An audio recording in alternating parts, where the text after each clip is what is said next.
ராயன். தனுஷ் இயக்கி நடிச்சிருக்க தனுஷுடைய 50வது படம் தான் ராயன். இந்த படத்தில் தனுஷ் திரைக்கதை எழுதி டைரக்ட் பண்ணியிருக்காரு. இது இவரோட 50வது படம். கதை சுருக்கம் என்னென்னா, சின்ன வயசில் அண்ணன், தம்பி, ஒரு தங்கச்சி, இவங்க 4 பேர். தனுஷ், அவனோட 2 தம்பி, ஒரு தங்கச்சி. அவங்க ஊர்லேருந்து, சொந்த ஊர்லேருந்து சென்னைக்கு வந்துடுறாங்க. சென்னையில் செல்வராகவன் அரவணைப்பில் வாழ்ந்துட்டு இருக்காங்க. சென்னையில் 2 ரவுடிகள் இருக்காங்க. அவங்க நீ பெரியவனா நான் பெரியவனா, ஒருத்தனை போட்டு தள்ளிட்டு ஒருத்தன் பெரிய ஆளாகிடலாம் அப்படின்னு இருக்காங்க. இந்த ரவுடி டீமை காலி பண்ணுறதுக்காக பிரகாஷ்ராஜ் போலீஸாக வராரு. தனுஷ் ஒரு ஃபாஸ்ட் ஃபுட் கடை வச்சு நடத்திட்டு இருக்காரு. தனுஷுக்கும் இந்த ரவுடிகளுக்கும் என்ன சம்பந்தம், இந்த ரவுடி கிட்ட எப்படி மாட்டினாரு, அதுலேருந்து எப்படி வெளியில் வந்தார், தனுஷுக்கு இந்த ரவுடிகள்னால எவ்வளோ தொல்லைகள், துன்புறுத்தல்கள் வந்துச்சு, அந்த துன்புறுத்தல்கள்னால தனுஷ் எதையெல்லாம் இழந்தார், யாரையெல்லாம் இழந்தார், யாரை இழந்தார் அப்படிங்கிறது இந்த படத்தோட கதை. படத்தோட ஃபர்ஸ்ட் ஹாஃபில் பார்த்தீங்கன்னா நல்ல ஒரு ஃபேமிலியாக இருப்பாங்க.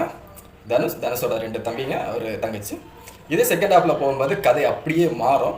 நீங்கள் அந்த படத்தை பார்த்து தெரிஞ்சுக்கோங்க. நல்ல ஒரு ட்விஸ்ட்டு, படம் மாறும். செல்வராகவன் படத்தில் தனுஷுக்கு ஒரு கார்டியன், ஒரு அண்ணன் மாதிரி வந்திருக்காரு. அண்ணன் மாதிரியே நடித்து கொடுத்துட்டு போயிருக்காரு. எஸ்ஜே சூர்யாவுக்கு இந்த படத்தில் பெரிய எதிர்பார்ப்பு இருந்துச்சு. அந்த எதிர்பார்ப்புக்கு உண்டான ஸ்க்ரீன் அவருக்கு அந்த போதுமான இடம் கிடைக்கல. கொஞ்சம் சீனில் தான் வராரு. அந்த சீனில் அவருக்கு ஏற்ற நடிப்பை நடித்து முடிச்சுட்டு போயிருக்காரு.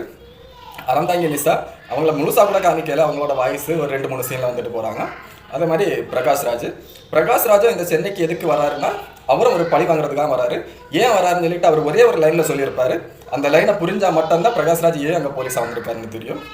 படம் ஒரு பழி வாங்குற கதை தான். தனுஷ் எழுதி இயக்கி நடிச்சிருக்க படம். ஃபர்ஸ்ட் ஆஃப் அப்படியே ஃப்ளாட்டாக போயிட்டுருக்கோம். அதில் இருக்க எல்லா கேரக்டர் ரிவ்யூ பண்ணி கரெக்டாக கதையை செட் பண்ணி இன்டர்வலில் நல்ல ஒரு ட்விஸ்ட்டோட இன்டர்வல் விடுவாங்க. இன்டர்வலுக்கு அப்புறம் தனுஷுக்கு ஒரு சம்பவம் நடக்கும். அந்த சம்பவத்தினால தனுஷ் என்ன ஆனார், அந்த சம்பவத்துக்கு அப்புறம் தனுஷோட குடும்பத்தில் என்ன நடந்துச்சு அப்படிங்கிறது இந்த படத்தோட மீதி கதை. ஏஆர் ரகுமான் ரொம்ப நாளுக்கு அப்புறம், ஏஆர் ரகுமான் ஃபீல்ட் அவுட் அப்படின்னாங்க. ரொம்ப நாளுக்கு அப்புறம் அருமையாக பிஜிஎம் பண்ணியிருக்காரு. எந்த ஒரு இறைச்சலோ, எந்த ஒரு சவுண்டை, நீங்கள் தேட்டரில் போயிருந்த படம் பார்த்தீங்கன்னா தேட்டரை அமைதியாக இருக்கும். ஏன்னா இந்த கைத்தட்டி விசில் அடித்து கொண்டாடி ஓவர் கொண்டாட்டத்துக்கு உண்டான படம் கிடையாது. படம் ஃப்ளாட்டாக போய்ட்டுருக்கோம், அமைதியாக போய்ட்டுருக்கோம். அடுத்தடுத்த சீன் என்னென்ன இதுதான் வரும்னு நம்ம கணிச்சா கூட படம் ஓகே பார்க்குறது மாதிரி அழகாக இருக்கும்.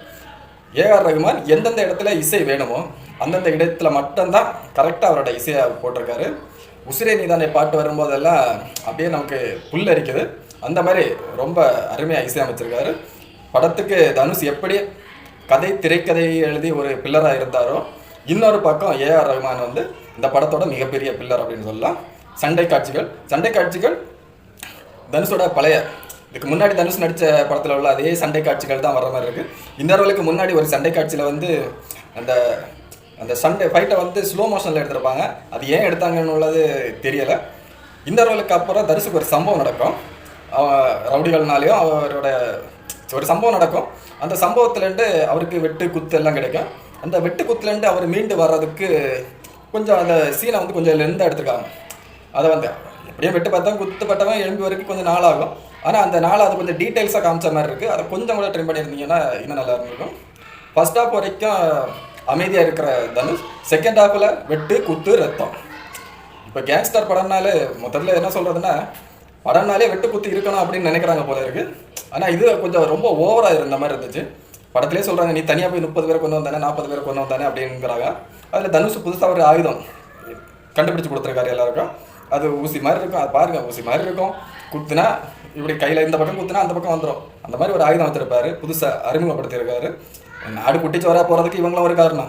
புதுசாக டூல்ஸு இப்படியெல்லாம் பண்ணலான்னு இவங்களே காமிச்சு கொடுக்குறாங்க. அப்புறம் எங்கே நாடு வளங்கும்? சரி, அதுக்கு போவோம். இந்த 50வது படம் தனுஷுக்கு கை கொடுத்ததா கை கொடுக்கலையா அப்படின்னு சொல்லி பார்த்தோன்னா, தமிழ் சினிமாவில் 2024 ஒரு அரண்மனை, ஒரு மகாராஜா, இந்த மாதிரி விரல் விட்டு என்ற அளவு தான் 2 நல்ல படங்கள் வந்திருக்கு. அந்த வரிசையில் இந்த படம் ஓகே. இது சின்ன பிள்ளைகள், ஒரு 15 வயசுக்கு கீழே உள்ள பிள்ளைகளை எல்லாம் கூட்டிகிட்டு போய் தேட்டரில் போயிருந்து பார்க்காதீங்க. ஏன்னா அவ்வளோ வெட்டு குத்து ரத்தம்.